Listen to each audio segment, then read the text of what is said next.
হাসবি না একদম। হাসছিস কেন? এভাবে হাসছিস কেন? হাসছিস কেন আমাকে দেখে? আচ্ছা বন্ধুরা দেখো, আমি এই টি শার্টটা আমারই, আমি পরবো না বলেছিলাম বলে মেয়েকে দিয়ে দিয়েছিলাম। তো মেয়ে পরতো টি শার্টটা, তো হঠাৎ আমি চান করে সামনে এটা পেয়েছি, পরে নিয়েছি। তো তোমাকে দেখে হাসছে, বলছি তোমাকে দেখাও, তোমাকে দেখো। টি শার্টটা পরে কি খারাপ লাগছে বলো তো? জাস্ট খেতেই তো যাবো নিজে, কেমন করে হাসছে, মানে পাগল। দেখো তুমি, চল আমি খেতে যাবো, চল। তো দেখো খাবার বাড়ছে আর আমি অলরেডি নিচে বসে পড়েছি খেতে। তো শুক্রবার দিনকে ম্যাডামের ছুটি থাকে, তাই জন্য চলে এসেছি নিচে বসে খেতে।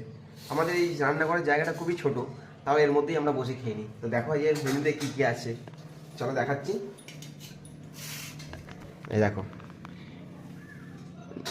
সেদ্ধ ডাল, লেবু, পেঁয়াজ, শসা, এটা হচ্ছে পটল চিংড়ি, আলু পটল চিংড়ি, আর এই দেখো মাছের ঝাল, রুই মাছের ঝাল না কাতলা মাছ, সরি কাতলা মাছের ঝাল।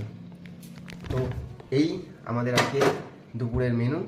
তো তোমাদের কেমন লাগলো আমার এই ছোট্ট মিনি ব্লগটা, অবশ্যই একটুখানি কমেন্টে জানিয়ে দিও। শুধু আমি বসেছি তা নয়, এবার দেখো আর একজনকার থালাটা দেখো, একদম বাচ্চাদের থালা, মানে ডায়েট করতে হবে না।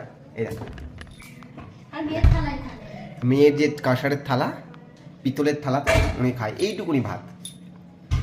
ওই জন্য তো এরকম বডিটাকে রেখেছে, দেখো স্লিম ফিগারে। কি হাসি!